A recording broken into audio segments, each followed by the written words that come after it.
Good evening. Good evening. I want to thank you for being so humble and nice, considerate to come out here and listen to what I have to say. But what I have to say is mine. It was never mine. It's ours.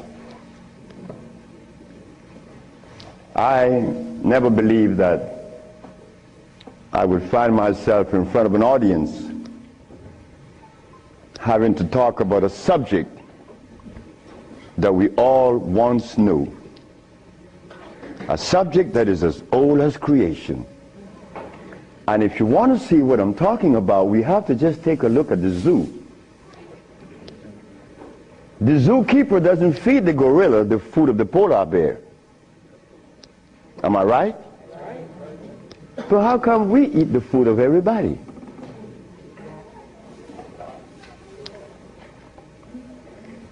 We'll begin this lecture by letting you know, first of all, I'm your brother. No more, no less than you. I can't be smarter than you. That's impossible. We have the same amount of brain cells. So how was I privileged to be navigated to this information? I don't know. I don't even question myself. I just like to live. As a little boy, I hated school. That is the truth. I didn't go to school. I didn't like school. I didn't like to comb my hair. I didn't like a whole lot of things. I didn't like money. I was 12 years of age. I was Seventh-day Adventist. Corby Brown. We left that afternoon from the church. It was the 13th Sabbath. I said, Kirby, how did you like the lecture?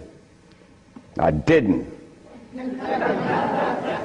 I said, why you didn't, Kirby? Because they talk about Solomon. I want money. I said, Kirby, but when you have wisdom, you have everything. Well, I don't know what wisdom is now, nor then, but I knew that money was not my pursuit. Kirby said, I want money. We were 12 years of age, 1945. I'm 72 years of age now. In 1994, a young man by the name of Tom Flowers came to me and said, guess who is coming tomorrow? I said, who? Kirby Brown. I said, well,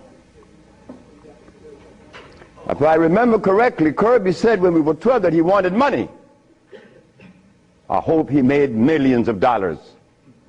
I don't have any millions. I don't even have $1,000. But you don't. But that's okay. I live. I found that avenue, or it was shown to me how to live. Not to read books. Because everybody reads books. But yet, society is deteriorating more every day. Everybody reads books.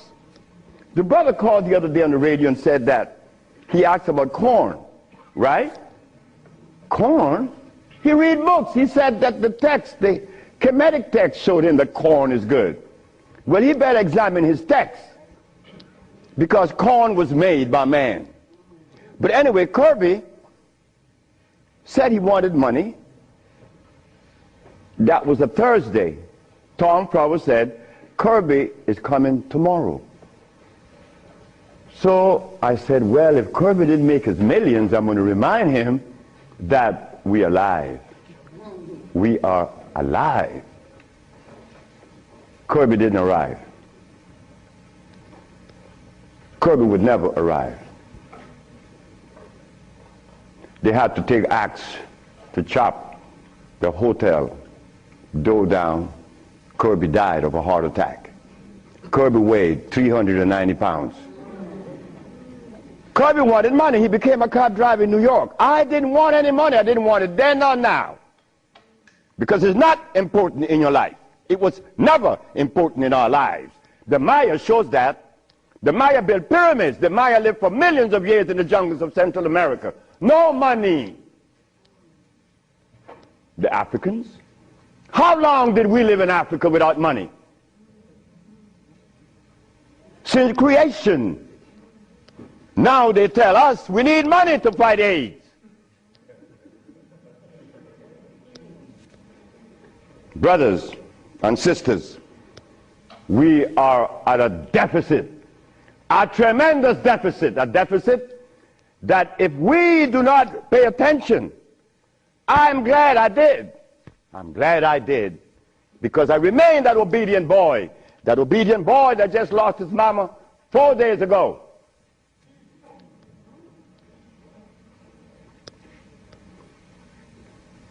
I listen. I listen. But to listen, you can't have a philosophy in your head. If you have a philosophy in your head, you cannot listen to anyone. I was there. I was a Seventh-day Adventist. I listened to no one but those things that came from the church. Well, if I was to listen to the church today, the Seventh-day Adventists, I'll be eating tofu. I'll be sick. You see? I'll be eating tofu. If I had gone to school, I would have become a medical scientist. I wouldn't have been able to cure AIDS, because they do not. They don't cure AIDS. If I had listened to all of the philosophies of Europe, I would have never been able to find the answer to the cure of diseases. But today, I'm going to share with you the African wisdom, the African brain, the African genesis, the African resonance, something that was never taught to us in the schools. Well, why should we expect the school to teach us something that would enhance our growth and save our lives? Why should the school teach you that? When in history has there ever been examples to show that one race of people is indebted to another? That has never been. Then you tell me that the white man is a bigot. The white man was never a bigot. He was never a discriminator. The white man is a person that obeys the first law of nature. Self-preservation is the first law of nature. So the white man, whenever he proceeds to preserve his race, and we sit back and say he's a bigot, it's only because we have lost it and we don't even know how to get ourselves out of this mess. I'm one of them. I'm you standing here. But one day it was to be that your brother would be shown something that would change the profile of things. I left my country, where I was born then. In 1953 to New Orleans, I became a merchant seaman. I was 20 years of age. As a merchant seaman, I became an engineer 5 years later. I'm a steam engineer. Don't ask me how I did that, because that's going to baffle you, because I've never been to school, and I don't read books. I don't read books now, nobody's book. I'm not even going to read my own.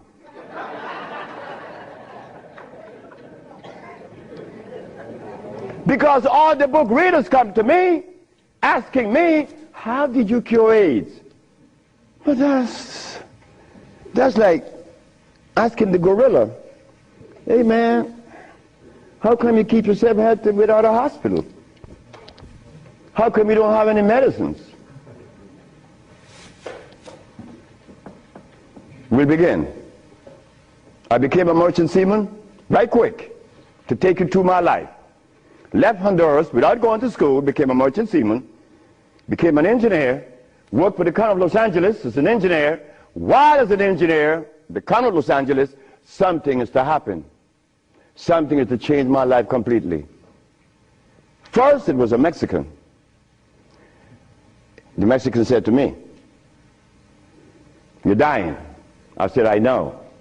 "How do you know?" "Because I fell out going to the bathroom a Sunday afternoon, and I didn't reach the bathroom. I got up off the floor.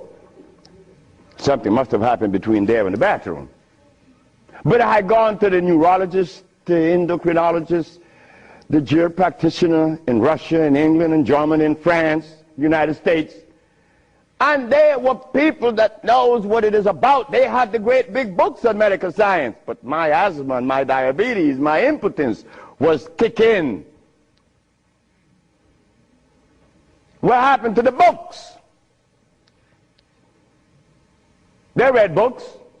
All the physicians that treated this boy read books of all kinds. Nothing happened.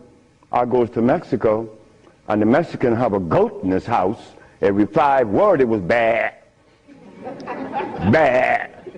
And I'm looking around. The Mexican said, "The goat bothering you?" I said, "No." "You're dying because you are disobedient." Then he brought the Holy Bible. "Honor thy mother and thy father, that thy days may be long upon the land." That's in the Bible, isn't it? But how could we honor our mother and our fathers when we don't even know what they were about? You don't tell that to an elephant, to honor his mother, because when he's born, he follows his mother and watch what his mother eats. Do you and I know what our mothers ate in Africa? We don't know, yet we dialogue.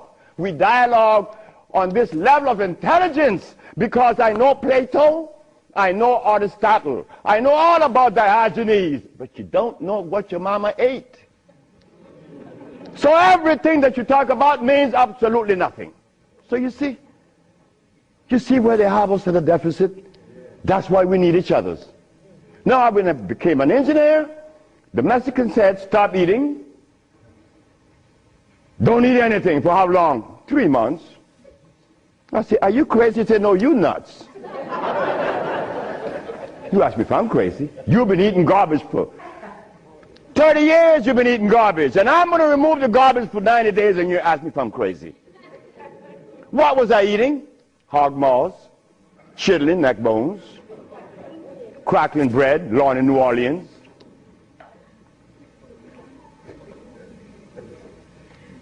Eggs, because the grown-ups told me when my penis wasn't getting hard, eat eggs, drink raw eggs. And I did, by the dozens. And nothing happened. The Mexican said, "Don't worry about it, don't eat." 90 days later, I was no longer impotent, no longer diabetic, no longer asthmatic, no longer with glasses on my eyes, and this stomach hair was 42.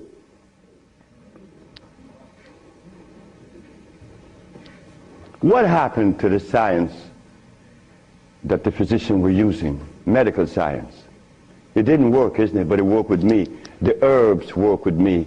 This Bible says,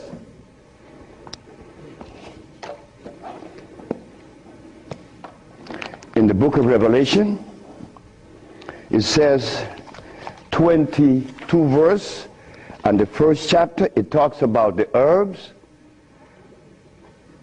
for medicine. Am I right? Well, ladies and gentlemen, what could have happened to us that when my brother, who was a preacher for 30 years, was sick, and instead of going to God's medicine, he went to the physician to get a chemical in his arm. My brother died 21 years ago. I'm not a preacher.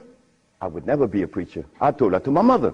She wanted me to be the preacher. I said, no, no, no, no, no, no. That would be the last thing that I would consider. She said, "Why?" I said, "Because I want to live truth. Even if it kills me, I'm going to live truth." And truth is, the Bible says that the herbs are for the healing of the nations. But the preacher, when he gets sick, he go get a chemical. What is the message he's sending to God? Come on, just be fruitful. Let us be truthful today. If never again in our life, let us be that today. Why do we go to see the doctor to give us a chemical when the Bible says the herbs are for the healing? Why do we go? Well, you're going to soon find out. That's what affected me then and probably affecting me now to a great degree. More than I would ever realize. Because remember, I want to go to the blackboard.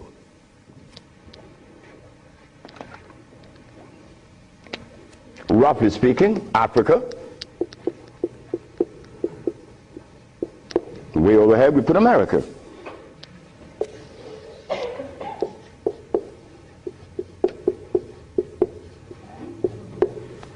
They are 4,500 miles.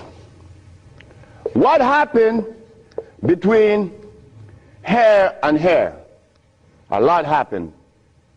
You see, when we were here, without the mathematics, without the ABC, without the sciences, when we were here, we had something to our advantage that we no longer have here.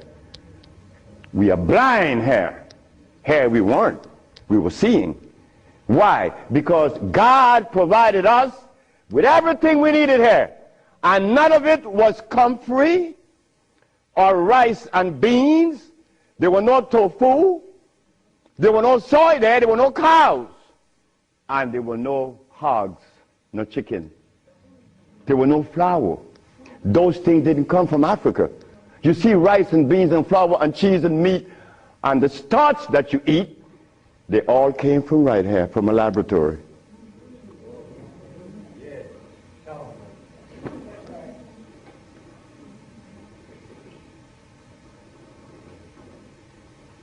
Now, for us to eat, you have to have in your big skull the understanding of biochemistry. But when we were here, we didn't have to know anything about biochemistry. Why?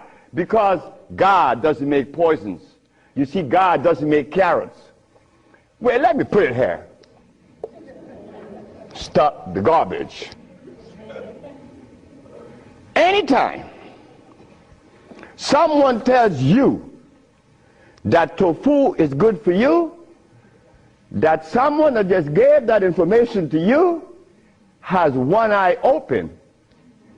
But he's confident that when he tells you to eat carrots and you drink it, you have both closed.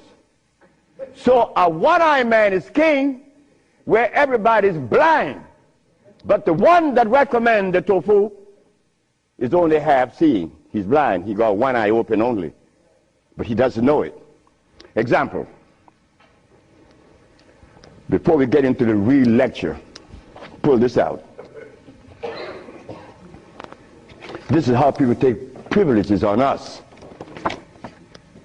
They don't care about us. They bring us information that, oh God, that's why the rest of the world laugh at us. Because they know that we have both eyes closed. Here it is. Moringa. Moringa has 23 times the iron in spinach. Spinach has iron? No, because spinach, let me take my time because there's a whole lot of information. I don't want to jog it up. Anything that has a pH of 7 plus is alkali. Anything that has less, 5, 4, 3, 2, 1, is acid.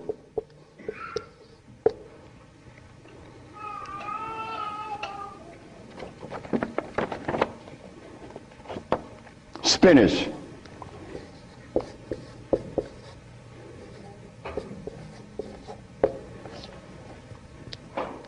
Acid. Why compare moringa with spinach? When spinach has a starch base, it has no iron.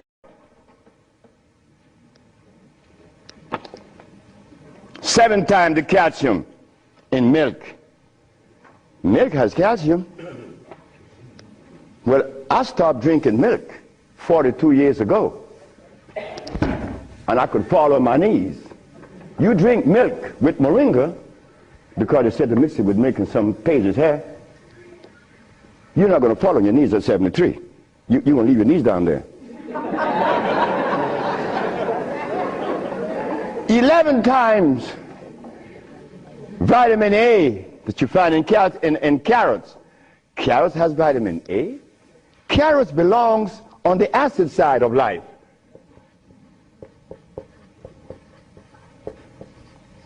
So right there, and they send it to mix with carrot juice. Why would they do that?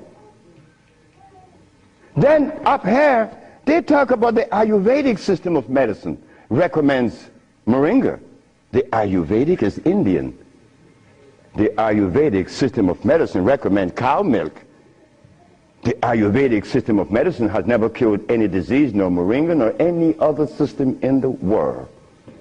You know what this is like? When Steven Seagal tells me to come to his house because he had a headache for 5 years. Well, I knew why the headache was in his head. It was removed in less than 10 minutes. He had the bottle and said, "This bottle is powerful." I said, "Yeah, powerful, huh?" He said, "Yeah, the headache is gone." You know, he's a Dalai Lama, right? He wanted me to go to Kathmandu. Kathmandu? I'm going to go to Kathmandu.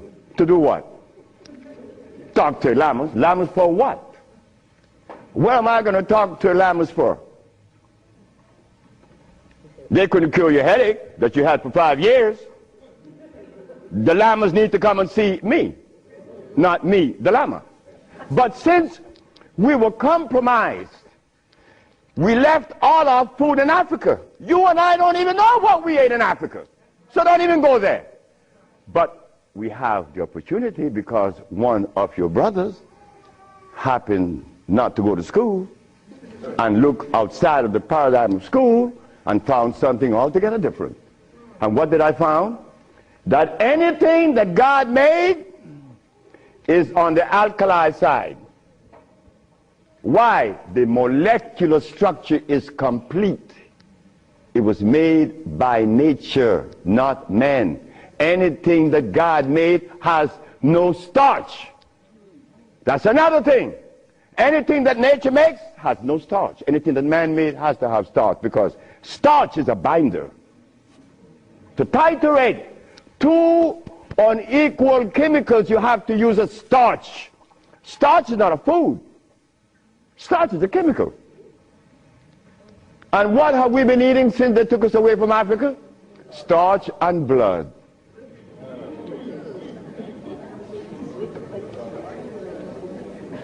Starch and blood. We didn't eat blood in Africa. Gorilla doesn't eat blood. He eats leaves and berries. But gorillas are sane. They listen to each other, and they have a society well put together. Well, Sebi, when he became the engineer, and he found out that the pH value of things had a lot to do with healing and the properties that's to be used, I was happy. I used to run home. Guess what I found? I found that the herb that everybody's talking about is acid, and everybody's using it. What herb is that? Comfrey. She said, what? I said, yes, it's on the acid side. And so is rose hips, enchirecia. What about golden seal? That's right, golden seal was made. It's like the stick that you put in your mouth. They call what? What they call it? The chew stick. What they call it? Liquid stick. Everybody have liquid stick in the mouth, right? But liquid stick was made. It has 50 times more sugar than does sugar itself. It has glycerinic acid. You see, we didn't have to study biochemistry in Africa because everything we had there was on the alkali side, so we could eat anything. But when they brought us here, you know, put some clothes on now. And after they put the clothes on you, come here, boy, you got to get in front of this classroom. You have to learn this ABC stuff. But hold it now. Gorilla doesn't take the cubs to be trained by polar bears. Gorillas train her own cubs. The gorilla way. But no, you and I, our parents couldn't do better. They had to take us to the school because they wanted to save us, you know, protect us, because that's mother. Mother doesn't want child to suffer. So mother was shown that if child didn't go to school, they'd be illiterate, and the society is made up where you must go to school if you want to buy a Mercedes. But in our society, school, what you mean by school? We don't have such animal. We build things. And those who've been to school can't even build the pyramids today. Not in Honduras, not to mention the pyramids in Mexico. They're 4 times the size of the pyramids in Egypt. Oh yes. I know Ben joking and didn't talk about that. But that's okay. Because he need help like I need help. We all need help. So the school that we thought was going to be so equitable, so useful, has become a deterrent. Because those that have been to school doesn't cure anything. How did I learn and I didn't go to school? Easy. You know, we baby-aged kids, we don't die. Right? We do it. I'm not wiser than you. I may be more mischievous than you. I know that because I do some mischievousness that you would not believe. But anyway, as an engineer, I went to work one night and I began to test herbs. And I began to see that all the herbs that you guys are using are acid, every single last one of them, except for burdock, yellow dock. They're natural herbs. And the other one, which is the red clover, that's a natural herb. You know, they're alkali. They're very good. So I began by compounding herbs from all over the world. And lo and behold, a blind man was killed named Mr. Fredericks. Then the Japanese, Fred Takashita's wife, was killed of endometriosis. She had a baby. She was never supposed to have a baby. It's a white lady from Utah. My boss brought his daughter and his brother with ulcers. They were killed. The boss came to me one afternoon and said, "So you're going to leave me?" I said, "Yep." He said, "You're going to leave me? On your resume, you said that you didn't go to school. And the only reason why I hired you is that I was curious to find out how could a man have an engineer license, never been to school. I wanted you to fail. But instead, you did something that is extraordinary. Are all black people like you?" I say, "Brett Howell," his name is Brett Howell. "Are all black people like me?" I say, "I'm the dumbest." "Yes, they're all like me and more powerful than me." "Well, how come they're not doing what you're doing? You killed the blind man. You killed my daughter's ulcers. Could they do that?" I said, "They could do it better than you, than me. But why aren't they doing it? Because they're afraid of you. I'm not afraid of God. I'm not afraid of the devil. I'm not afraid of anything, especially you. Because I don't live in fear." So I say, "Brett Howell, the black man of America is afraid of you white people because you guys made him afraid of you. And you should not feel good about that. It's not about me hating white people, loving black or hating black. It's about understanding. Nobody's going to help us but us. Nobody in this world, whether white, black, Chinese, or Arab, could help us it's impossible for them to help us. Why? Because they don't know us. They don't have our genetic predisposition. Look, as a Christian, I used to eat pork. Of course I eat pork, and I love it. But as a Muslim, I eat lamb, which is 10 times worse than pork.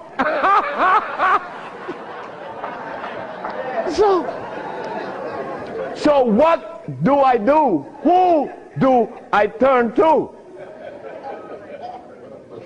So after I quit my job, the boss said, wait just a minute, because I think you're crazy. You're leaving your job as a steam engineer in 1980, when herbs in 1980, I'm making $2,900 a month. I'm going to leave my job with 10 years seniority to come after some herb that you didn't like. Why did I do this? I had to do it. It wasn't that I could see that far. I can't see beyond my nose. Talk about years ahead. But I had to quit my job. And I had to question myself, why am I doing this? But I did. And 1980, the boss is looking at TV, 1987, on the 10th day of February, and he see CNN, Alfredo Bowman, a.k.a. Dr. Sebi, is arrested for practicing medicine without a license, selling product approved by the FDA, and claiming to cure AIDS and other diseases, which is a fraudulent claim. The boss saw that. The boss' wife is in the bathroom because he told me the story himself. He called her out, come and see the man that's arrested. If he says he cure AIDS, I know he cure AIDS, because Bret Howard knew that I would never compromise myself to a lie. When I talk, I know what I said is the truth, but I also know that in America, you could also be dead right.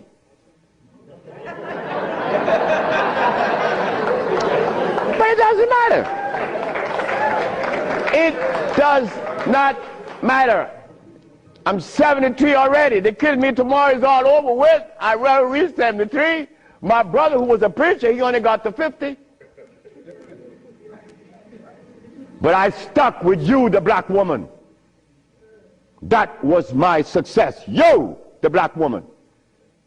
I always kept my eyes on you.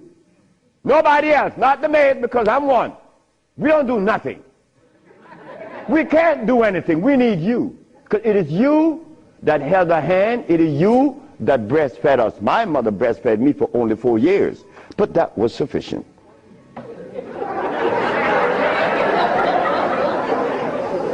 In 1962, two statements was made in a barbershop. 1640 Claiborne Avenue, New Orleans, Louisiana. Timothy Barbershop. Tim Barbershop. Ernest Moriel walked in there when he was a lawyer. And every time Ernest came in the barbershop, we used to jump on Moriel. I mean, we used to kick him around the place. Moriel said, you see you niggas? One day, I'm going to become mayor. And I'm going to remember you, Alfredo. That's me. The big mouth. I'm going to have you in jail. Ernest became the mayor of New Orleans. I was in Los Angeles, and the most hurting thing in my life was when I heard that Moriel had passed with asthma, a disease that I used to suffer with, that I was cured of in Mexico, and that I have addressed so many times. Moriel died. Ernest Moriel. Then another statement was made by me in that same barbershop. I said that I would give the black woman a gift.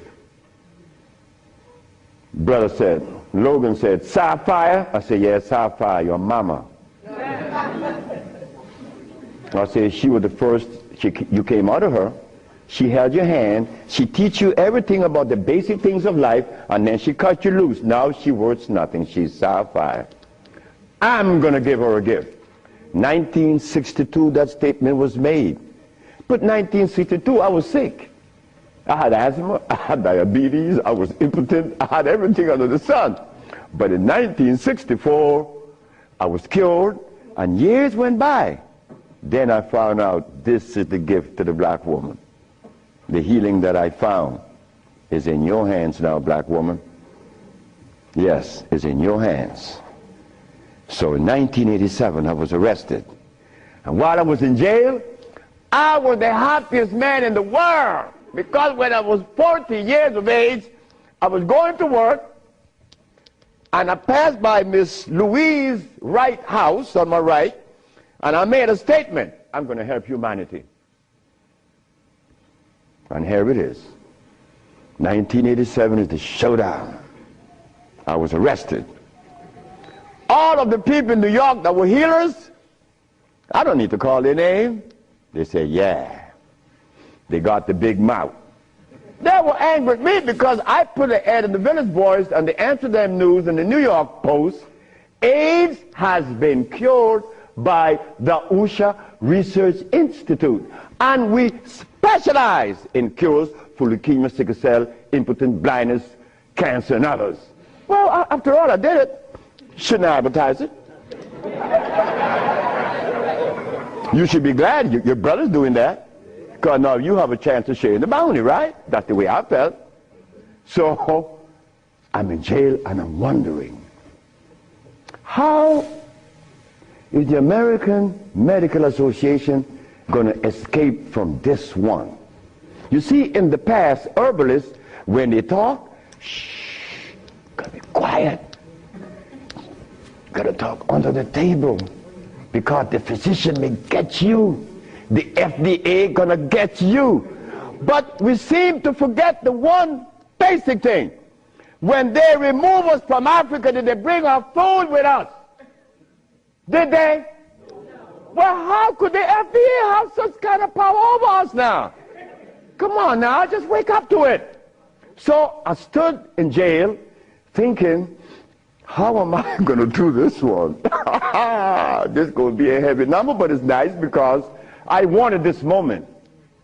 I wasn't going to back down. What you mean, back down? I'm representing some black woman. I never had a father.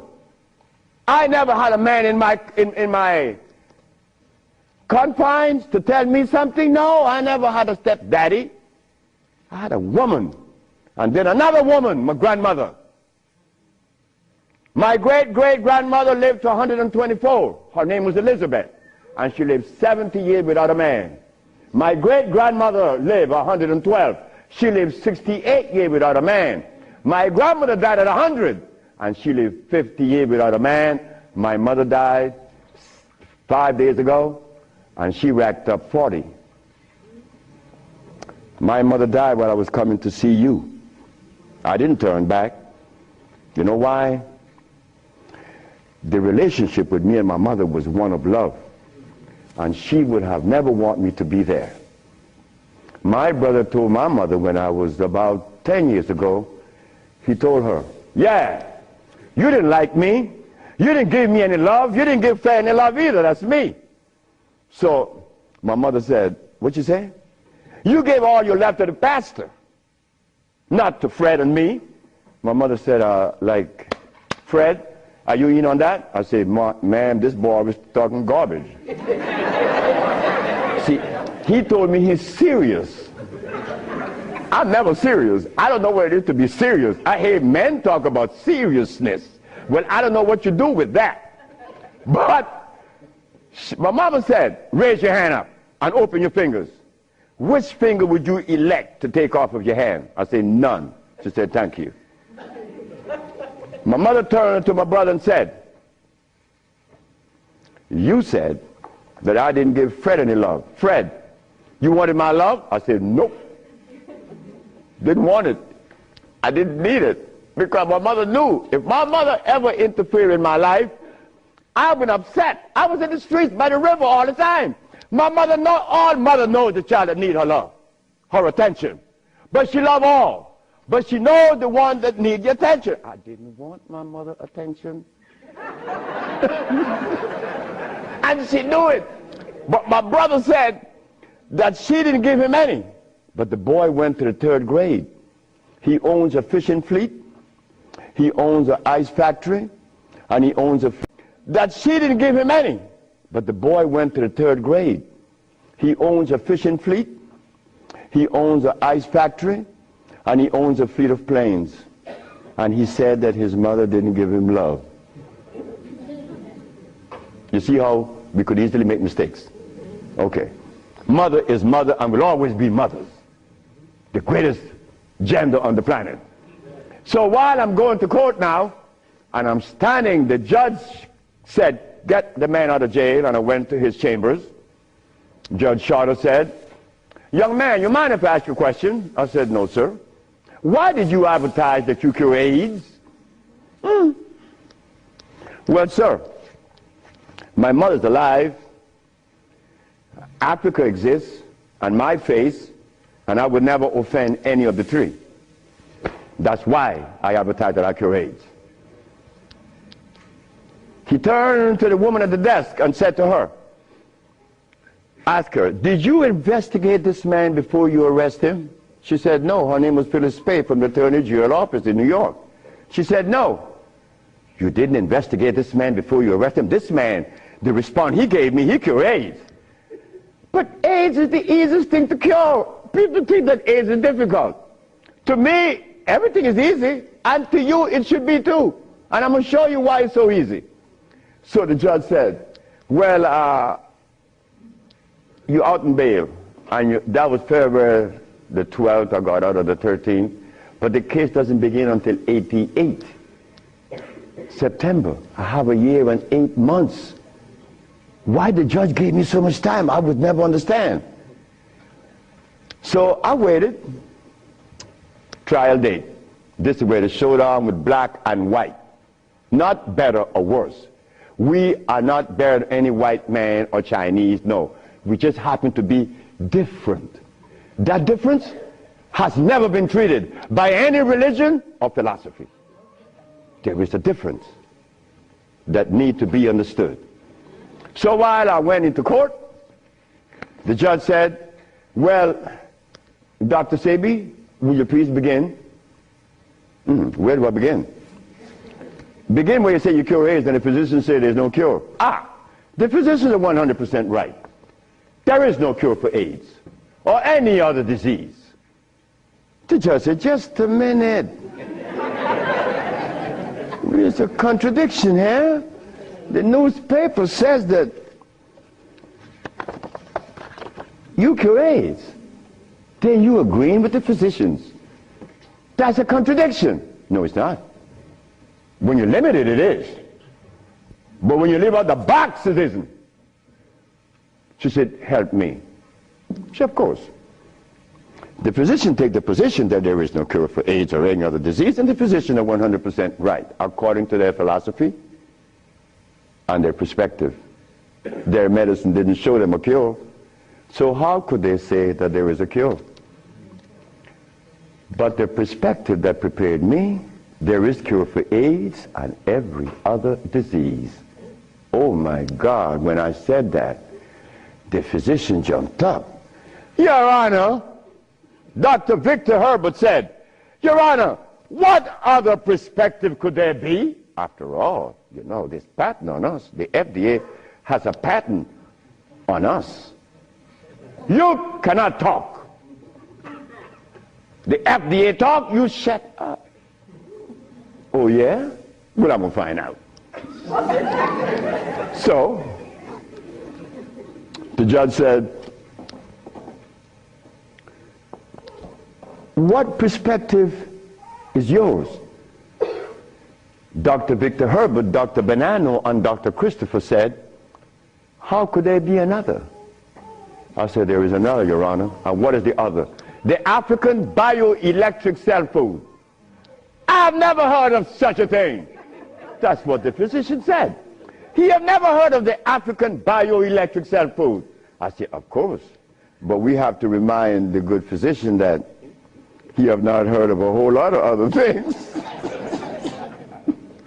But that doesn't deny the existence of the African biomineral electric cell food. What is it? Okay. The allopathic claim that there are multiple diseases. The African biomineral balance negate that position. There's only one disease, never been two. The allopathic claim that to treat the multiple disease you must use a chemical, which is violating God. Right? The African biobalance said no. It's a nutritional approach, electric food. Your Honor, I told you that this man was insane and unscientific. He said there's only one disease, but there's only one. Remember, I'm the boy that didn't go to school. I'm going to break things down to the least common denominator. When I was a steam engineer, I found out that in a machine, thermodynamics I'm talking about, or an automobile, the only thing that could cause this machine to go bad is what? Short circuit, obstruction, overheating. The same thing with the human body. So what did I do? I put compounds together that would cleanse the human body of what? Of mucus. In so doing, AIDS, sickle cell, lupus, herpes, blindness. But it sounds too simple, right? Well, that's not my fault. They have complex things, and then they deal with the complexity. And boy, that's a job.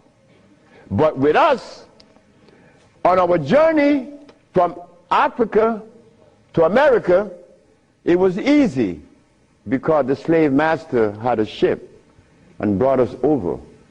But getting back to Africa, we get confounded.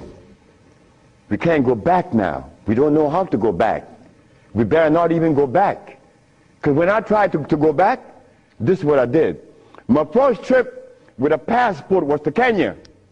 So I went to Kenya and they said, where your passport? I said, I have no passport. I said, I was taken away 500 years ago. I'm back.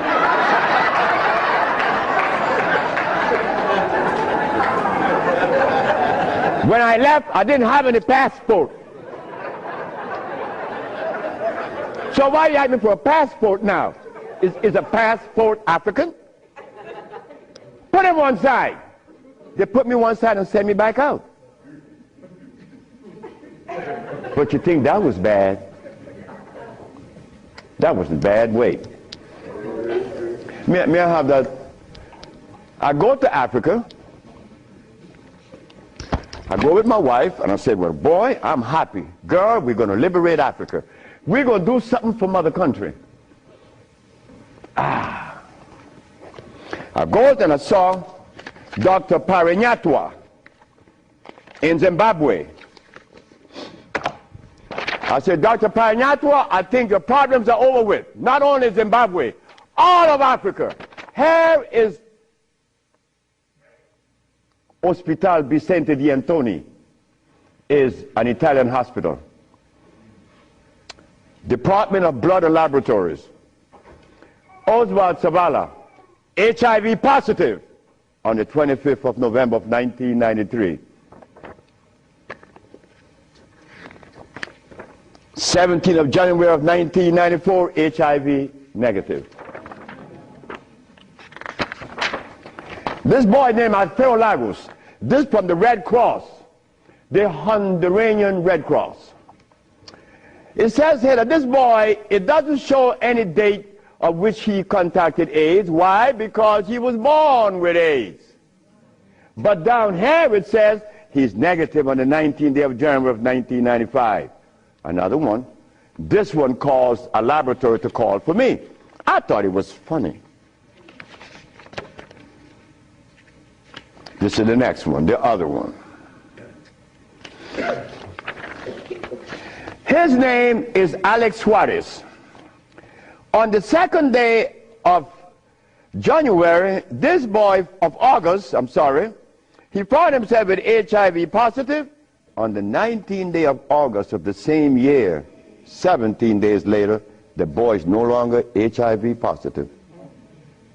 So they called me for what? I don't know. Because I know they're not going to change it. Now, this one you're going to like. This one is from the San Diego Public Health Laboratories. It says here that this man has a HIV-1 RNA 26,205. The boy was supposed to be dead at 25, right?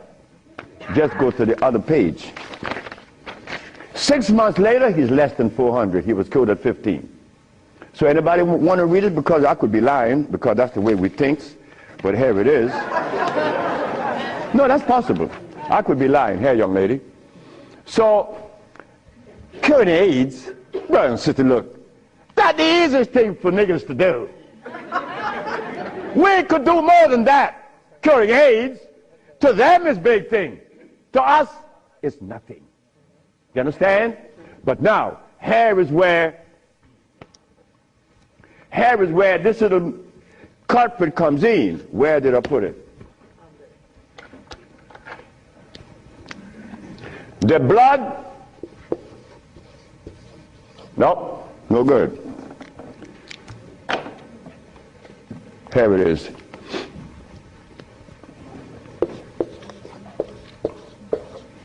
Blood and starch.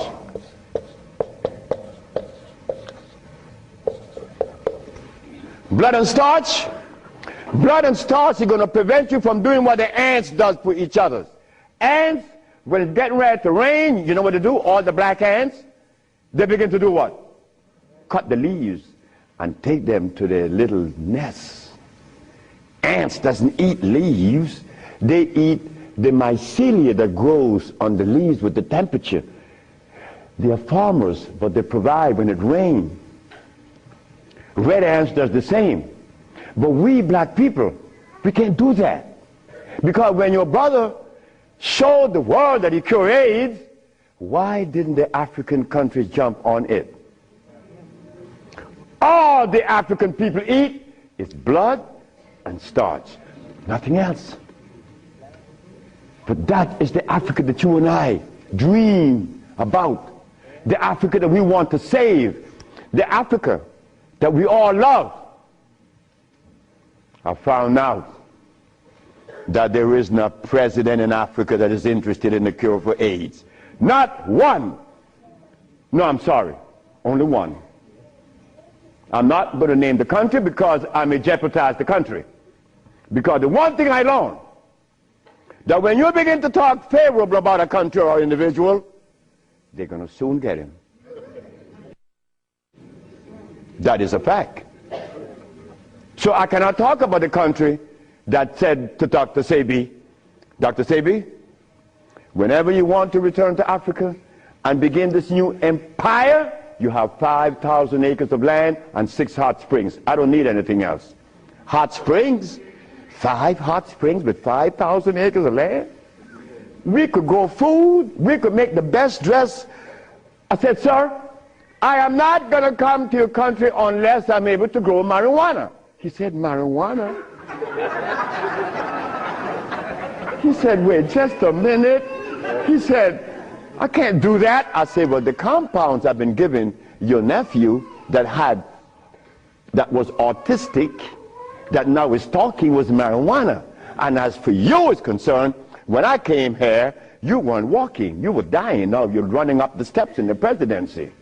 Yes, marijuana. That's a God's product. That's not cigarettes. You see what happened?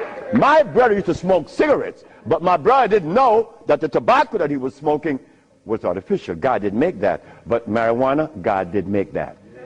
So it must have been a good reason why I was told in school that everything God made is good. Well, I know that. I live that. And I always will smoke it for as long as I live. Why? Because I have that right. I have that right. It's not everybody that uses it, from autism to arthritis, is cured, because everything that God made is good. So as I go to Africa, all happy, I came back with my tail between my legs, because ain't happening. It ain't gonna happen. They're not interested in that. But the one thing I noticed today and yesterday, and you may have heard it, President Clinton and Sanjay Gupta, they found the end of AIDS. How could they find the end of AIDS when they have not found the end of diabetes, the end for sickle cell, the end for any disease? But they're going to tell us that they're going to bypass these lesser diseases and jump on the major one, and they got the cure for it.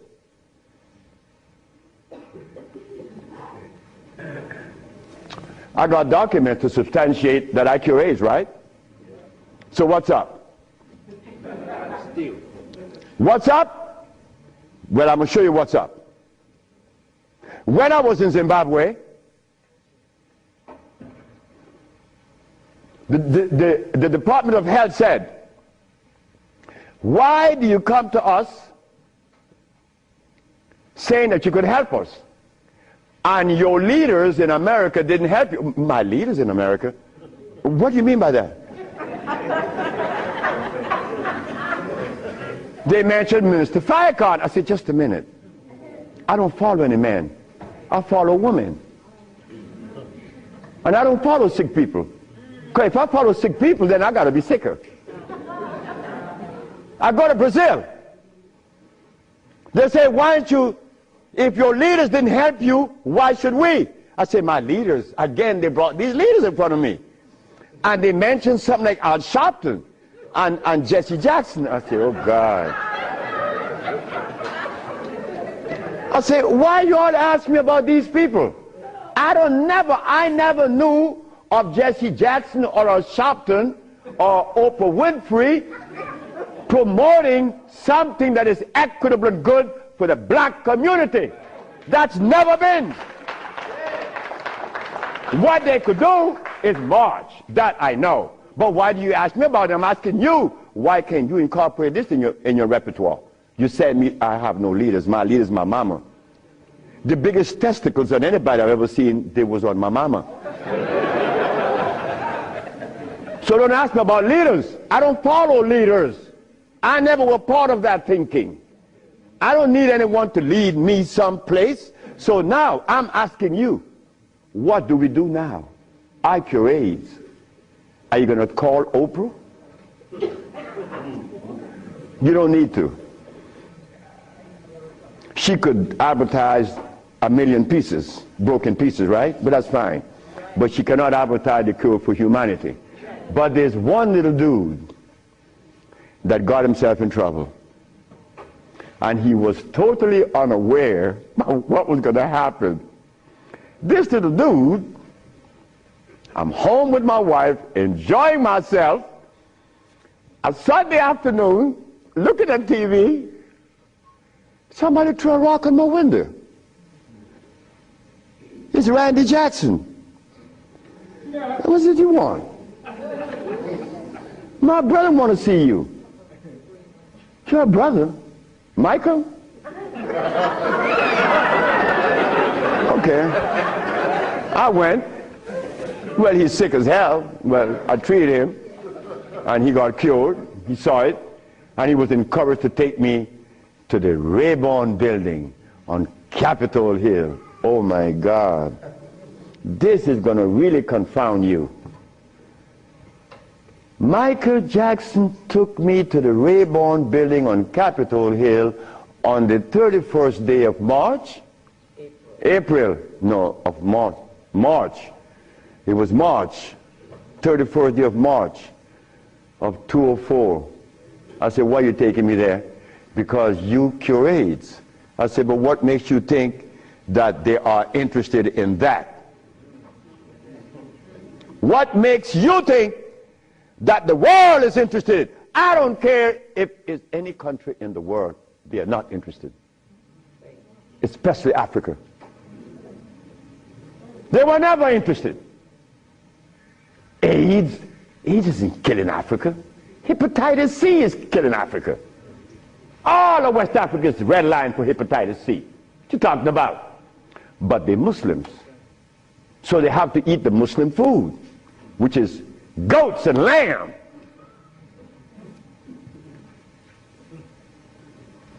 Go tell them that the Arabs play food, which is goats and lamb.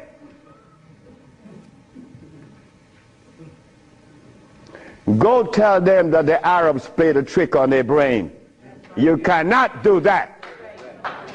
Me, I remain the son of the jungle woman. The jungle woman that didn't have any clothes on. Yeah, I am her son. I stuck with her and she liberated me. You have to hear this. One morning, I woke up and I heard the music that was playing. You know how you turn your radio on and you're sleeping, but the music on the radio would influence you, and you dream that you're seeing the artist that's playing, right? You ever had that happen to you? This morning, I'm listening to John Coltrane.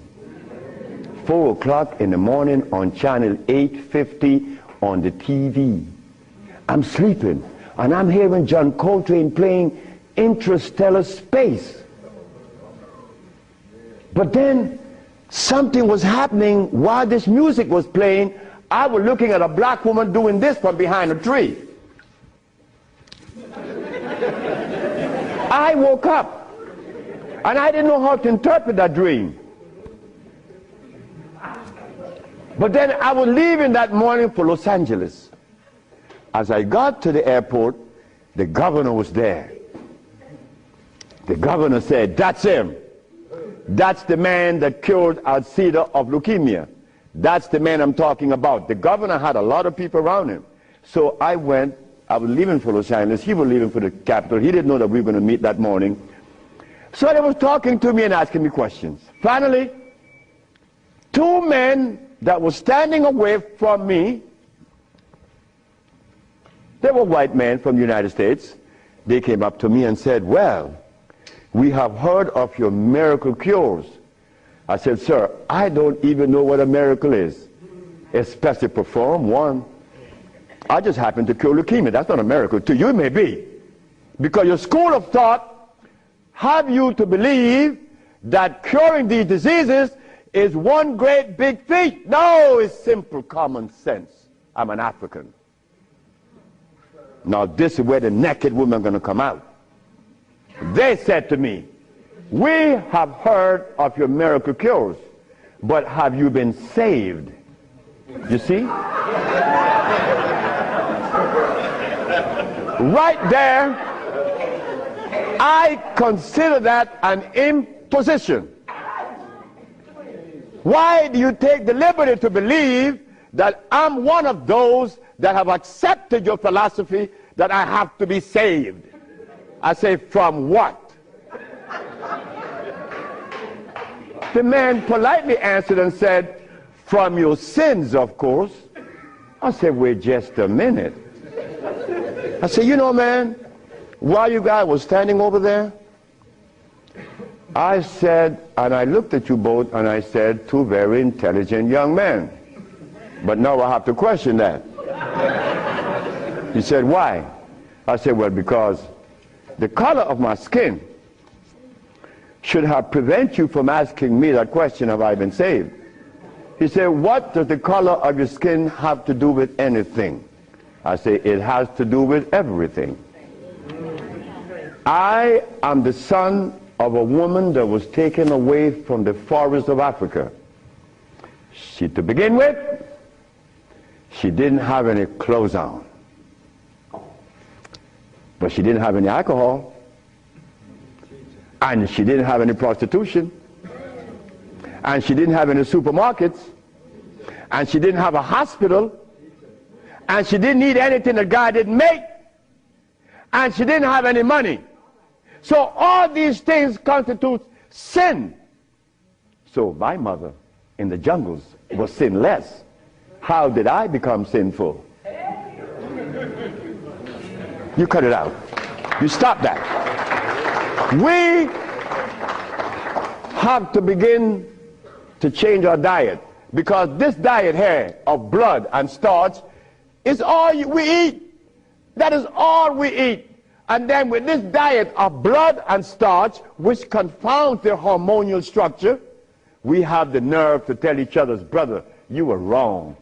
I'm wrong. I mean, where did you get that from? I'm wrong. You've been eating blood and starch, and you're going to tell me I'm wrong. No. We got to stop it. Because the blood and starch is why I couldn't penetrate Africa. So, you forgot, right? I'm in the Rayborn building. Who is present? Sheila Jackson Lee from Texas, right? John Conyers, Illinois. Or Detroit? Jesse Jackson Jr. from the House of Appropriation. Our most beloved President Bush. No, we have to give him credit. And no African government ever given me the privilege to practice herbology. Bush did. Bush appropriated $5 billion to fight AIDS in Africa, right? And the African government didn't appropriate one dime. They didn't want their brother to do it for free. So Bush stands out way above there. Bush gave $5 billion, and Jesse Jackson Jr. is there. So when I go to the podium and I say, fellas, y'all don't have to look for the cure of AIDS anymore. Here it is. Jesse Jackson Jr. did this.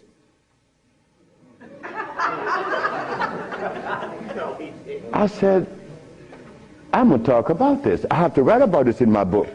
Because you, not me, but you and I believe in the leaders. We hope that they could do something, right? Well, they had a chance. So 17 African ambassadors. Only one came to me from Mali. The only man came to me and said, Dr. Sebi, I have to respect your position, and I appreciate your position. You have proven that you cure AIDS, and I would like for you to go to Mali. But that's not the country I was talking about previously. He just presented himself that day.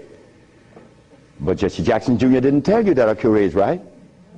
He didn't tell his daddy either, isn't it? And Miss Sheila Jackson Lee didn't talk about it, right? And so did John Conyers. So who gives a damn? You see? But that's good. That's good. We don't need leaders, isn't it? So we're going to do it. Because we're doing it now. Because those black women I'm talking about, there's one sitting there. They are going to tell the world we cure AIDS. But last night, Clinton and Sanjay Gupta is on CNN talking about the end of AIDS. How about the end of sickle cell? How about the end of lupus? How about the end of herpes? How about the end of blindness? They didn't find those, but they find the end of AIDS. How is that possible? Are we going to buy that too? Are we going to let them continue to say that there is no cure for AIDS when your brother is curing it? So we are guilty. We are the one that's guilty, not the leaders, because they're sick. All the leaders are sick. You can look at them and tell they're sick. So we have to forget about the leaders, right? So which animal in the forest follows a male? None, right? They all follow females. So how did we begin to follow males? I mean, that was the most, look, the one thing I wanted in my life was a woman laying by me as my significant other or my wife, that she didn't have a God or a devil in her brain. That woman is sitting there. Because I could not have a woman laying by me and she worshiping something else. I mean nothing to her. No, you worship you. That's who you worship. That's who we worship in the forest. And we were doing quite well because none of us, her children, could talk about how long did our parents live in the forest of Africa. You don't know. For millions of years since creation. Did we have money? We live a perpetual vacation. Now I gotta wear this stupid suit on. When I didn't have to wear any clothes. But now just to live, I have to have a $15,000 suit on, a $5,000 shoes. I have to have all kind of stuff on me. And then I qualify. I qualify. Do you have a master's degree? Man, I didn't go to school. Oh, put him aside.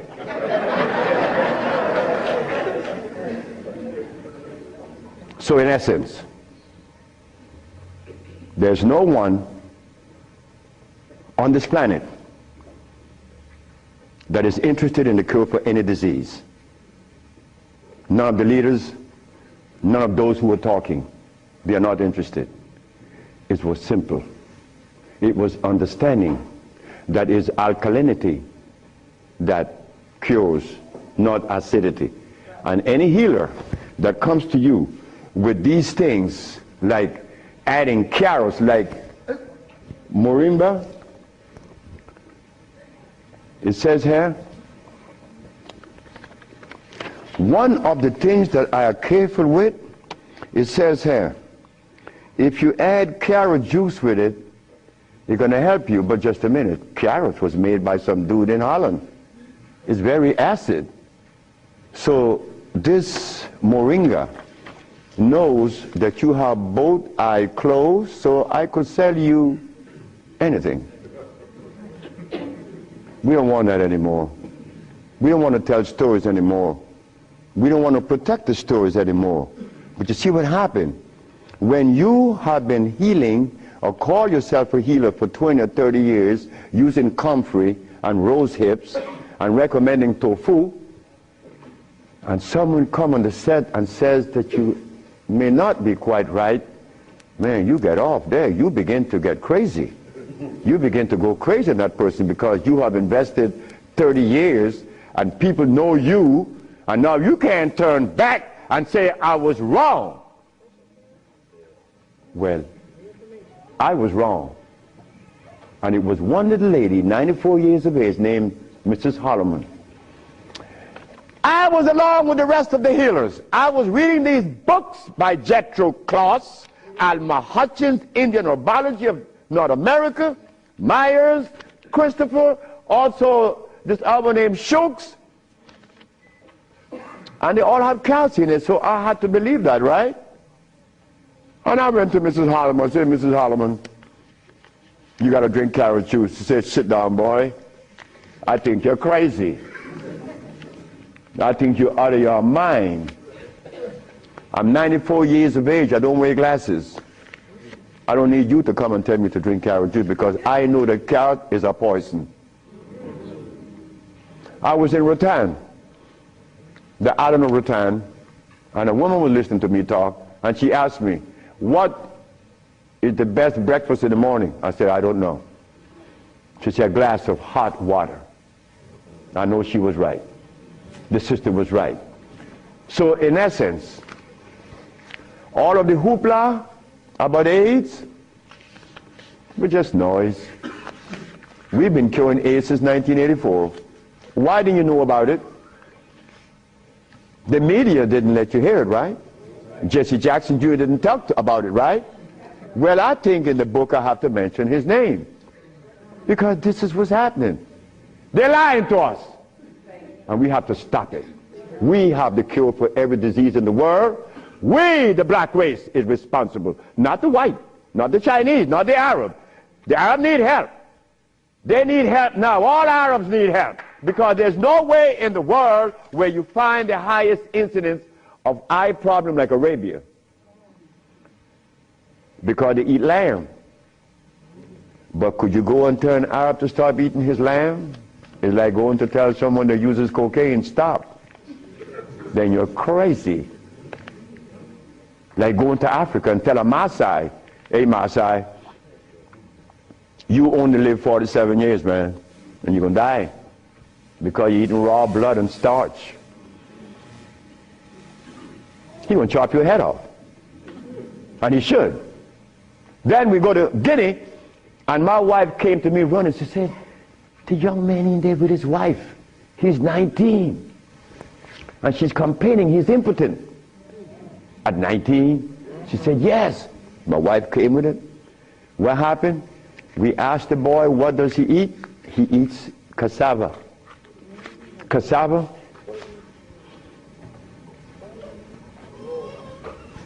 We say raw? Yes. Go to Guinea. It's a what? Cassava.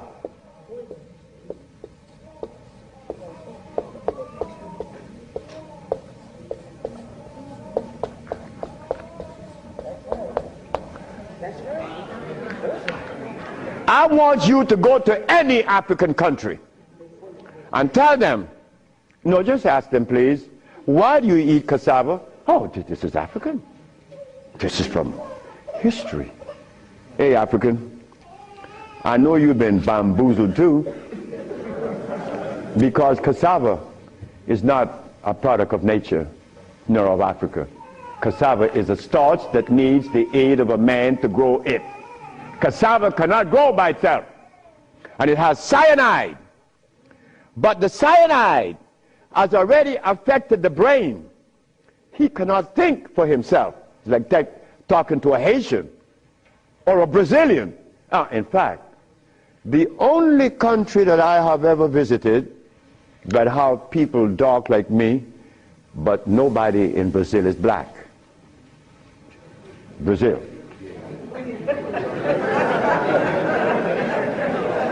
If you go and research the census of Brazil, you will never find a black person in Brazil. Everybody is white. That is how much they have offended us, that we hate the very image that God made. Something is wrong. Something got to be wrong. Me,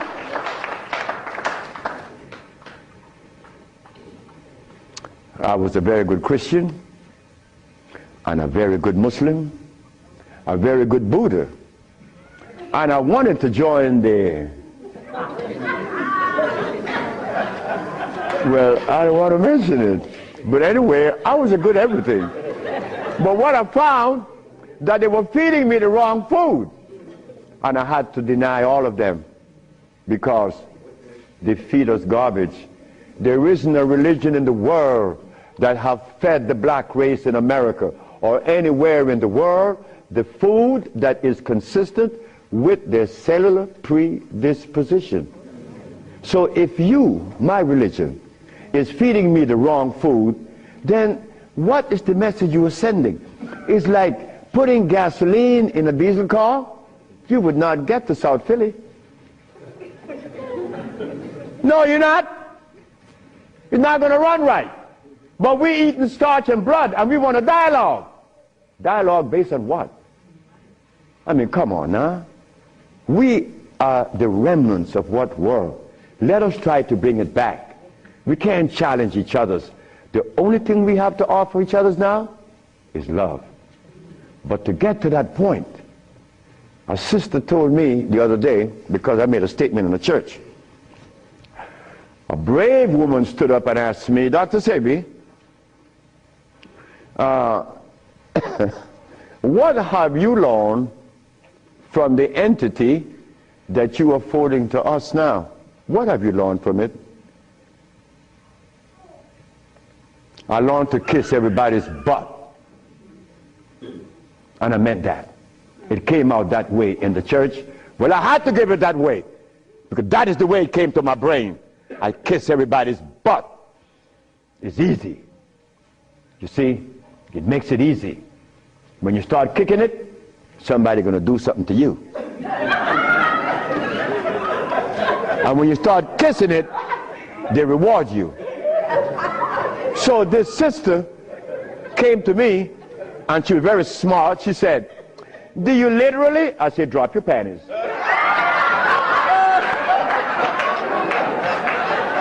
Well, I came out of a woman's vagina, I could kiss her rear end.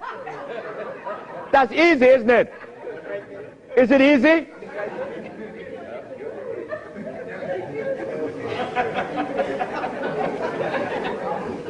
See, I have no what you all call shame. I don't know what that is. I'm not serious, I'm not ashamed, I'm not a man, I'm a male. Beyond. See, I have no what you all call shame. I don't know what that is. I'm not serious, I'm not ashamed, I'm not a man, I'm a male. Beyond that, I don't know. You guys are men, I'm a male, I stay there. It's easy. So brothers and sisters, look, the deal is this.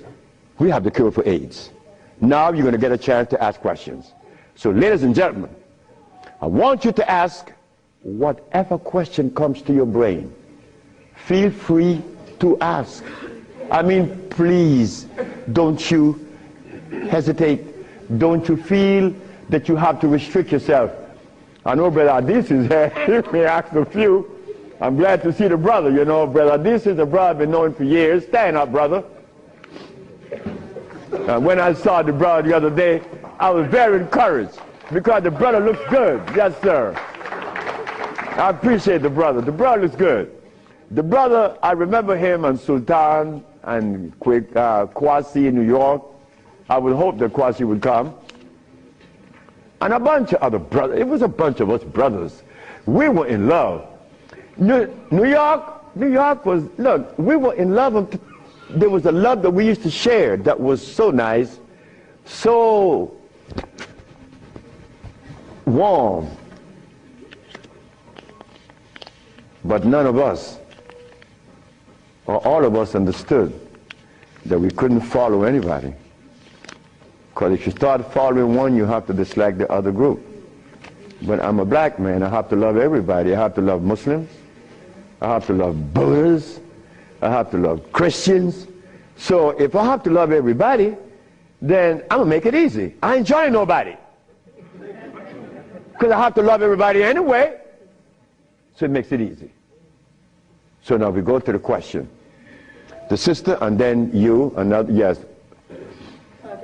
Good afternoon. Is it necessary to circumcise the male child? Again, sit down. The sister asked, is it necessary to circumcise the boy, the male child? Well, who started that? European. Who? My last little girl was born. I said, you're not, I told her mother, if this child is born and I'm not here, you will not cut the navel string. Okay? You understand? Listen to me now, Fanny. You will not cut this baby navel string. Okay. And I'm going to tell you how to do it. When the baby's born, you put the baby on your chest and let the baby suck your breast. The placenta is going to come right out. You put the placenta in a bowl and put some flowers on it. Keep the navel string attached to the baby until the placenta. 4 days later, it falls off the baby. You throw away everything. No cutting, no stress. No, it isn't necessary to circumcise, because I was never circumcised. It was you. Next. I've been treated by you before and was very successful with it. But I'm a backslider and I want to know what is the cure for AIDS so I can get back on track. She said that I treated her before and that she was cured, but something happened. I don't know. She wanted to get back on track. And the next question about how do I cure AIDS? Well, I have a daughter now that's 21, and she's the key to beautiful things. She's the daughter of this woman. Her mother hated me, and with all rights. The woman was right. Oh God, she was right. I had 2 wives in the same house, and this woman is in love with me. Oh God, this nigga is crazy. He's a Solomon. Nigga, look, you are a jive, MF. Her mother cursed me out. She cursed me out, and I'm standing looking at Miss Margaret, and I could see the hurt in her eyes. Because this woman is in love with this man that already have 2 wives in the same house. Boy, what do I do? And I find myself in this triangle here and don't know how I got in it. But years went by. No, she got a baby, she got pregnant, they kick her out of the house. But that's okay. She had the baby little girl, Zave. Zave grew up. Zave was 19. She cured her mother, her grandmother, of diabetes. The little girl that this woman didn't want to come into the world grew up to cure her of diabetes. Last month I got a notice from the mother that Zave just cured a woman in New York of AIDS.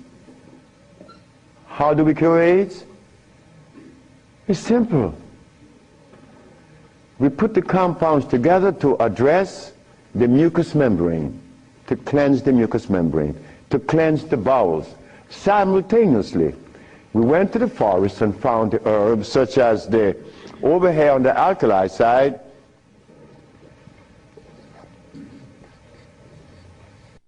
sarsaparilla is an herb that has the highest concentrate of iron. Fluorine, iron. Guaco, that is a plant that has, I thought I had a stick with me because I'm always chewing on it. This is guaco. Guaco is a plant that would definitely strengthen the immune system because it is iron again. But it has potassium iodide, no, potassium phosphate, not iodide. Iodide comes from the ocean. Kankansa, that's an African plant. Kankansa is an African plant. This plant has one of the highest concentrate of what? Potassium phosphate. Those are just few of the plants. We use about 40 some odd plants to cleanse the body, strengthen the immune system, and electrify the system, because you want to electrify the body. That's how simple we cure AIDS. We cure AIDS. We don't treat AIDS. This thing here says that Moringa said, and they keep repeating it, that they uses it with the belief that it's going to cure. They think, oh no, we got to stop talking like that. We cure. That's how we got to start talking. If you don't cure, get out of the way. Because you're lying to people. Next question. The brother. Peace and blessing. I'm really enjoying your lecture, and my question is, when you see a client, what's your thought process? When I see a client, my thought process, I already know what the brother needs. Like the Mexican knew what I needed. The Mexican said, you're dying because you have disobeyed. Without, unconsciously you disobeyed. So when a brother comes to me, I already know what the brother needs. I don't need to go into a whole bunch of scientific jargons and intimidating the brother by putting light in his eyes, iridology. I don't do that. I don't do anything. I just give you what I know you need. People come to me for compound from Japan. She killed a woman in Japan named Kaoto Kita in Kobe. She never seen a woman. She was in hospice already. With cancer what? The lungs. There you go. Cancer of the lungs in hospice. She never seen a woman. In a month time, she's vacationing in Hawaii. Okay, there you got it. Yes. Harder than you. Yes, the sister.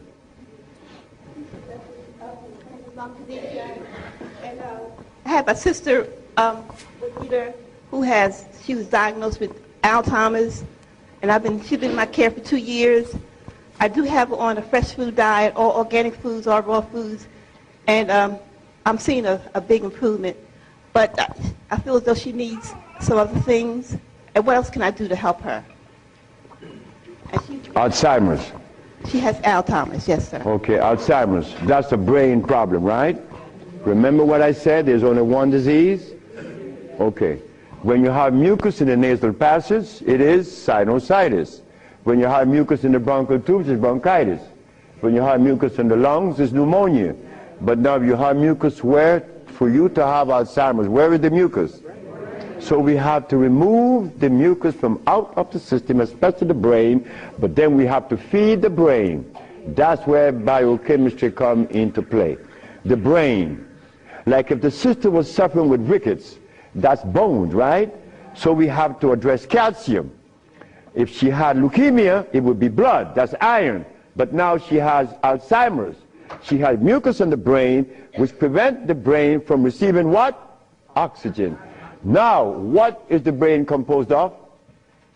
Copper and carbon. That is what produces electricity. Copper and carbon. It's simple. Copper and carbon produces electricity. You go to an electrical plant, and all you're going to see is a big wheel turning, and it's copper. But against the wheel are these carbon brushes, and the friction of the carbon and the copper produces the resonance they call electricity. Electricity is not fire, it is vibration. But when you short circuit it, it's become fire. So yes, we do have, but she must go to Honduras. What is her age approximately? What? Oh, she's young. She's young. She's very young. She could go to Honduras, and it would be fast. Why Honduras?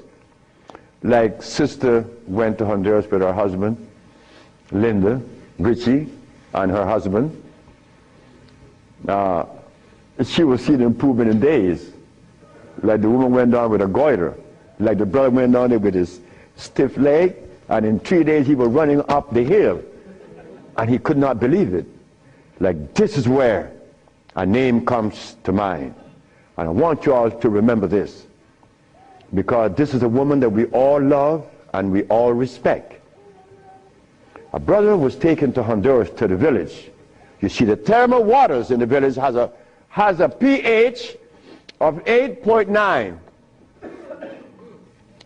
One of the highest attainable pH in waters is found in Honduras and in Africa. Thermal waters, that is. The little boy named Shelby, he has AIDS. He has Kaposi sarcoma. All the black spots on his body. The boy went to the thermal bath 1 day, 2 days, 3 days, 4 days. The boy came out of the bathroom screaming.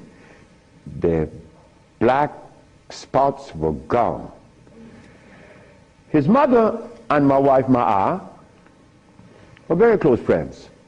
Ma'a told Malakia, take Shelby to Honduras. On the 4th day, he's doing good. How long is Shelby going to stay there? 1 month. I said, 1 month, he's cured. On the 4th day, the sore disappeared, right? On the 10th day, he tell his mama, I want my passport. She said, for what? I want to go back to Los Angeles. Dr. Sebi says that you have to stay here a month. He said, bitch, did you hear me? That is what we, mothers and fathers, get from our children today because of those hamburgers. It wasn't Shelby's fault. It wasn't that child's fault. That child went back to Los Angeles and began to use crack and died about 2 months later. But Malakia is telling the sister that you all know very well about the incident. Present was Oprah Winfrey, and she said, she was telling the story to her aunt, which is Maya Angelou. Well, I'm nobody. I'm nobody anywhere in the world. I just happen to cure AIDS, but that means absolutely nothing. My son told me I messed up. I should have been a boxer in cracking people's jaws. I get millions of dollars. But the crack jaw come to you and they pay you pennies. So you are nobody, daddy. In this world of today, curing AIDS or any disease means absolutely nothing. I am not a famous person. I'm insignificant. So Miss Oprah Winfrey said, well, if he's that good, how come I haven't heard of him? Well,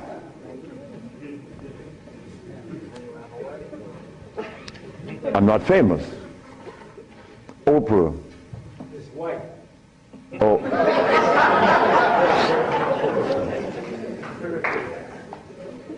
My book would be out in July.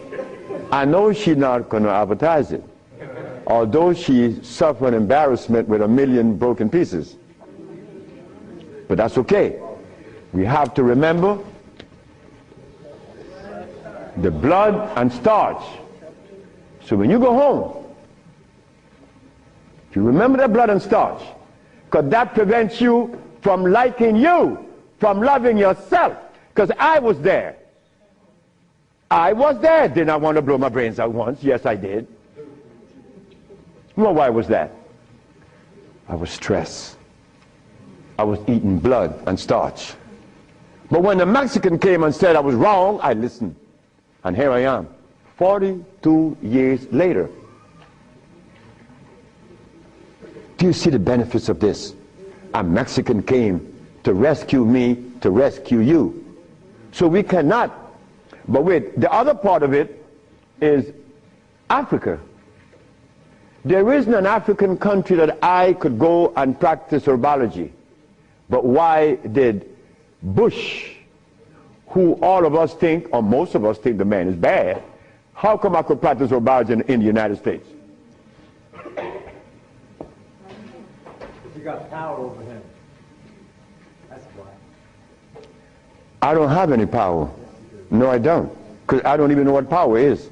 I just know what's mine. That's all. I know what's mine and what's yours, what's ours. So what's ours, when the Supreme Court said, the FDA said, you are not supposed to sell these products. Exhibit A.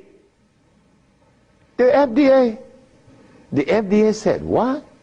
That I'm not supposed to sell my products? Well, maybe the FDA knows the food that is consistent with the African cellular predisposition. Because when they removed us from Africa, they didn't bring our food with us. Maybe the FDA knows about these foods. Could you tell us, please, Mr. FDA? But when the FDA talks, we get scared. Scared of what? They're not God. You understand me? No, I don't have any power over nobody. I don't want that. If you know what I like to do, you will know I don't want any power. the brother in the back. Hepatitis C. Yes, sir. Mr. Charles Fisher. Who is Charles Fisher? He was the manager for LL Cool J. That was my second case of hepatitis C. Yes. What is hepatitis C? The liver has been stressed. Right. Beyond. Hepatitis C is nothing. Maria Elena from San Pedro had cancer of the liver. Her mother and her aunt bought the black dress to bury her. The doctor sent her home to die.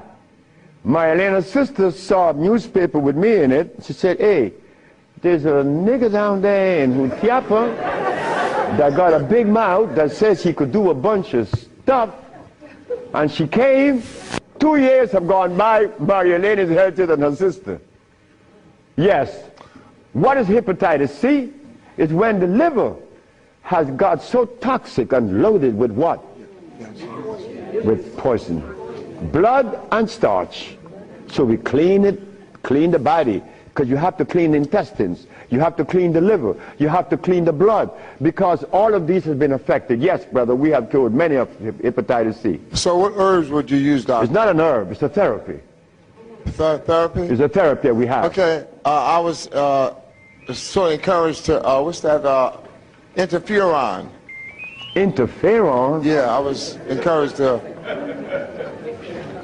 be... Brother, interferon is something that's been on the set for 25 years, and I have been curing AIDS and sickle cell and lupus, herpes, blindness, and paralysis. Interferon doesn't do that. Interferon is a chemical that is derived from the penis of a brother. You know that, right? You know it. Yeah. That's not even right. Come on, the Bible says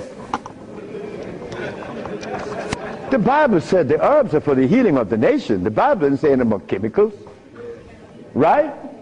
Okay. So now, we could tell the world, yes, we object. Oh, one more thing. One more thing is very important. Many of you have insurance companies, right? Insurances. And on that sheet, it says that they do not honor anyone that is not accredited physicians. Meaning that you are compelled to go to see a physician to give you his chemicals. But now, they are telling you that they are God. And that you have no other recourse. But let me tell you something. Yes, they have to honor us. Because we have the only compound in the world that is consistent with our cellular predisposition. Nobody else. Can you give us some foods that are alkaline? Food that are alkaline. We could begin with mushrooms. We could begin with mushrooms, quinoa, quinoa,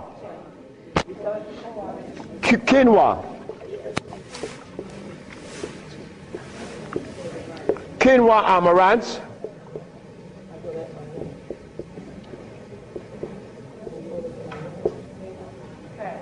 mushrooms,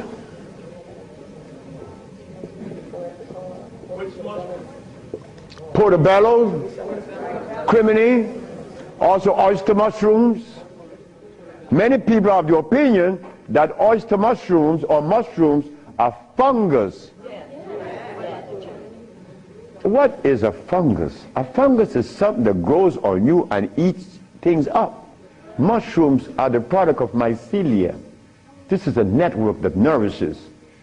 I have cured many diseases, psychological problems, with the Stropharia cubensis. So let me tell you something. Mushrooms are very good. They're high in potassium. Yes. And then the next, wait.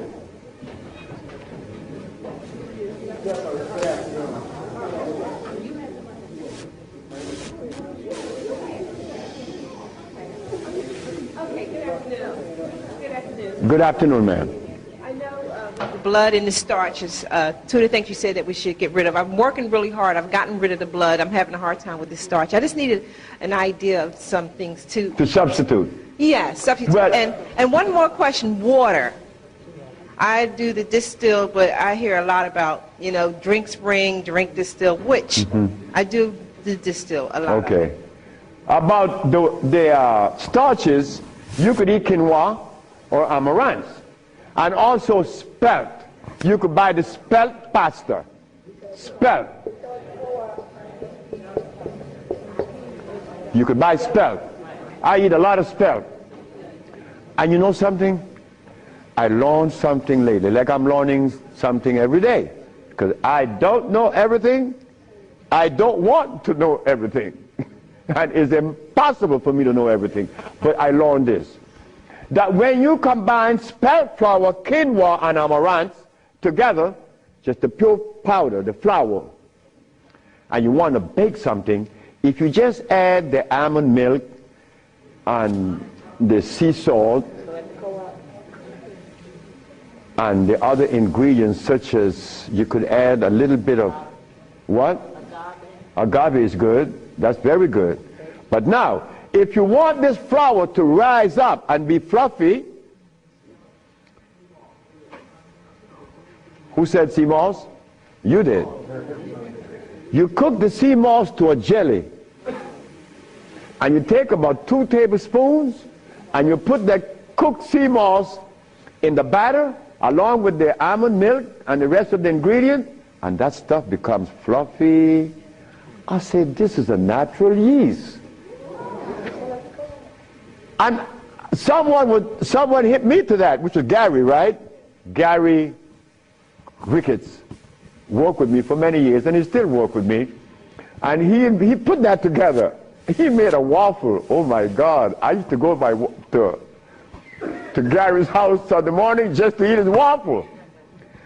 But his waffle was sweet because he used to put the maple syrup in it in the batter, and then he make the waffle. You didn't have to put any maple syrup on it after that. It was delicious. And in the morning, okay, just let me go quick through all. Peace, Dr. Sebi. I wanted to know if you accepted practicums, internships.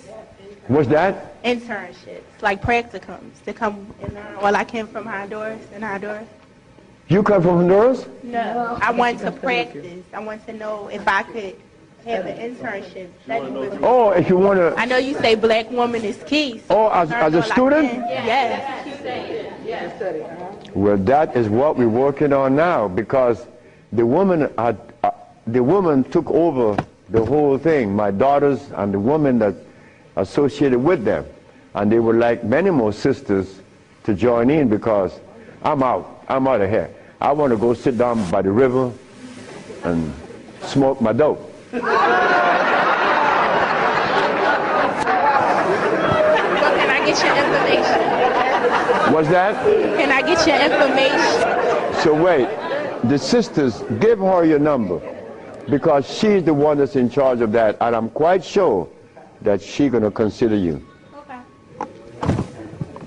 Wait, the brother is deciding. Hi. Thank you for coming. Yes. My name is Justine, and what I want to know is, how do you get rid of fear? How to get rid of fear? Yes, fear. Ha ha! There ain't a nigga in the world as scared as me. And you want me to tell you how to get rid of fear. But you know something about fear? Fear.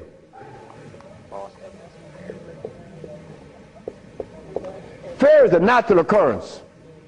You don't get rid of fear. You understand fear. You don't get rid of it, because fear is necessary. But you don't let fear control you, right? Because it would paralyze you.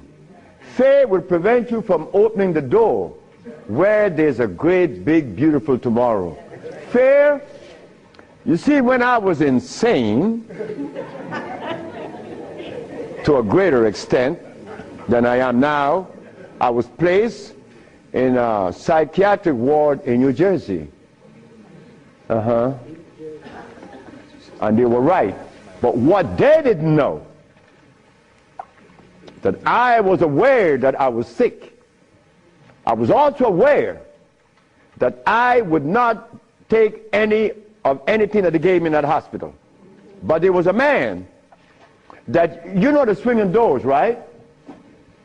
A swinging door is a door that opens both ways, and you're going to swing it. And every time he came to his door to go inside his room, he used to stand there. And he could never open that door. I used to go by and swing the door, and he'd go in and say, "Thank you, man." Why couldn't he open that door? Fear. But once you open the door and you see this great big thing, fear is gone. A bright tomorrow, hey, I'm no longer in fear. But then comes another one that's going to trick you.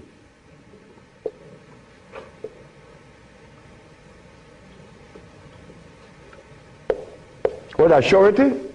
Is E? All right. Surety. Surety make you do this. Yeah, I'm bad now, but there could be a quicksand there, and you're gone. So you learn that when you conquer fear, then you walk, but you test carefully. And if you conquer surety, then you go into the other one. And this one I'm going to really trick you. Power. Power gives you a freedom to execute, but not to violate.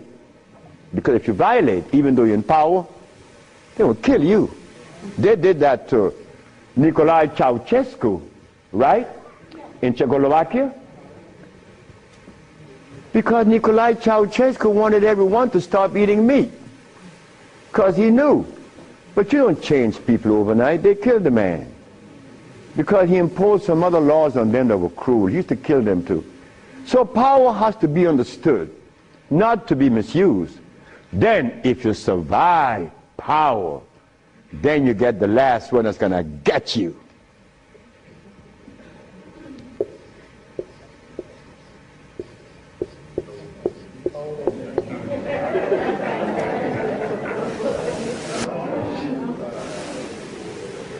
So you see, it's all about peace. I'm happy that I'm 73 years of age and that I'm happy, but I have to thank the Mexican. But when I go around my brother's 73, are you all right? I say, Marcel, that's the only one alive now. My age. I say, you asking me if I'm all right? No, man, I'm not all right. He's coughing. He got these back pains and stuff. And I say, you could do better than that, because you're only 72. I'm a year older than him. But he can't see beyond where he's at. And I shouldn't expect for him to make such a leap, because I didn't do it that way either. Because even after the Mexican had stopped me from eating the stuff, I went back cheating with some chicken. And one day I went by Brother Bill's Tennis, the Golden Bird. You all know the Golden Bird in LA, right? You remember that? And I bought some Golden Bird chicken. I ran home, and I look out the window, nobody's coming. and take it outside and spray the house, because they had these 4 black women. They were nosy. These black women were nosy. They always go up. What you have? You open the refrigerator, looking all around. They must have seen something in me. But these 4 black women were the one that stopped me from lying. Stop eating that chicken, the last thing. But here I am. And I'm happy to say that here I am. Because I want all my brothers to say, here I am, at 80 or 90. Because the man that healed me was 94, and he had 2 wives in Mexico. He was healthy, wore no glasses, and he was always laughing. He said, look, before you leave, remember this. Never you socialize with people that are serious. Serious people are sick. Because there's no reason to be serious. Because I cure AIDS and diabetes, I've proven that. And I'm not serious. I'm your brother. I want to play with you. I play with my wife all the time. I don't have no time to this other stuff. If this other stuff comes in, then something is wrong. Next question. Hi, Dr. Sebi. My question is, as a woman, how do you cure high blood pressure and rapid hair loss? High blood pressure and what? Rapid hair loss. Rapid hair loss? Hair. Or hair? Hair loss. High blood pressure. High blood pressure is easy. Just stop eating. Where we have the product to remove the pressure immediately. People go down to Honduras, and in less than 3 days, the pressure's down. The man just came from Caymans. That's right, Caymans. Grand Caymans. He came down with high blood pressure, diabetes, and impotent. A young brother, 52. 3 days later, man, my pressure is down. Dr. Sebi, my pressure is down. I see, yes, I know that. What's the problem there? Why are you so amazed? 5 days later, my sugar is gone. I don't have no more sugar. And then, on the 10th day, he come with his girlfriend telling me. I like to see that. Because I was impotent. And these old folks in Honduras was telling me to drink eggs and wine and meat, cheese, butter. And the Mexicans say, you're crazy. Stop eating, and you can get all the sex you want. Stop eating, and it happened. So brothers, if you're in trouble, stop eating. And there's a product outside, they call it Viento. Brother, I don't care how much in deficit you are, you will be out in less than 24 hours. I know. I have to be abreast with that because my wife is 20 years younger than me. I can't allow this woman to get ahead of me. You understand? And she looks good and she's youthful. So I have to maintain energy. And I want all of you brothers to understand that that stuff that we eat, wait. Just draw this for you, that we will see what it is I'm talking about. Because this is important.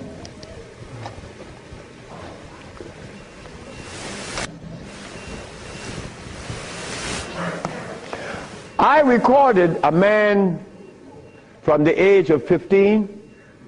I saw his life because I was a curious boy. Remember, I'm the boy that didn't go to school. So I was looking at things that the school boy wasn't looking at or seeing. This man named Brindley, he was in his 20s. I was 21, he was 25, 4 years older than me. And he was the dude, a woman's man. But when I was in my 40s and I went back to Honduras, Brindley was 46, I was 41. And Brindley was like, yeah, man. Yeah. Yeah. His wife gone. She's a seamstress. She's gone a long time. But when he was young, he had every woman in the world. I said, Brindley, what happened? Man, you know, I'm old now. I said, hey, nigga, you're 46. I'm 41. There again, what is old? What is old? Old is when you get to my age. 73, nigga, you old. Sure, I'm old. If I had a big belly on me, and I wore these glasses, and I was hooked up to a machine, and no woman want an old sick man beside her. So brothers, look, stop eating blood.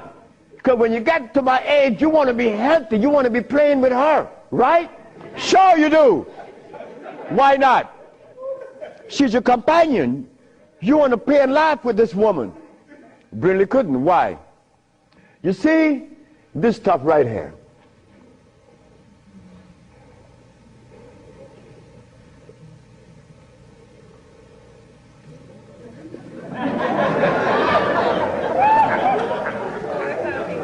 This is what a man plays his manhoodness with, his penis. Yeah, I'm a man. But in here,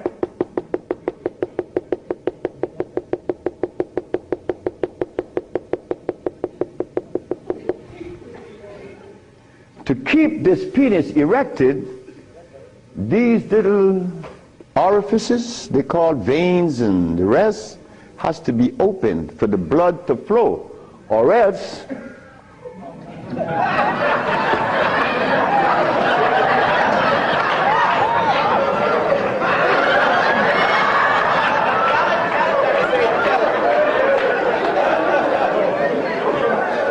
you think I can't talk about it?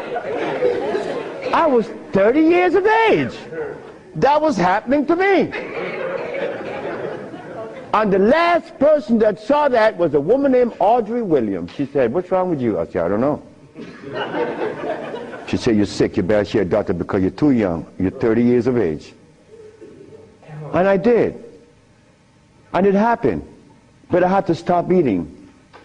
On the 1st, 2nd, 3rd, 4th, 5th, 6th, 7th day, I was happy.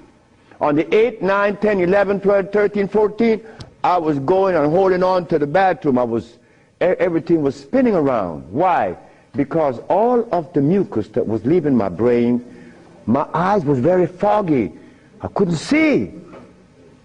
I was already wearing glasses, but now it's worse. But on the 17th, 18th, 19th, on the 17th day I woke up, I was looking at the ceiling, and I remember feeling so calm. A feeling that I had not experienced in many, many, many years. I was calm. On the 27th day, I didn't hear the wheezing in my chest from the asthma. My diabetes, I couldn't find glucose in my sugar. But on the 57th day of fasting, of not eating anything, I had an erection. Why? Why? Aha! They drain out. It drained out because I was taking these herbs and drinking water. Taking these herbs and juice and drinking water. And the body got a chance to do what? cleanse itself. You see, it's easy to bring back that happiness that we could love, that we could share,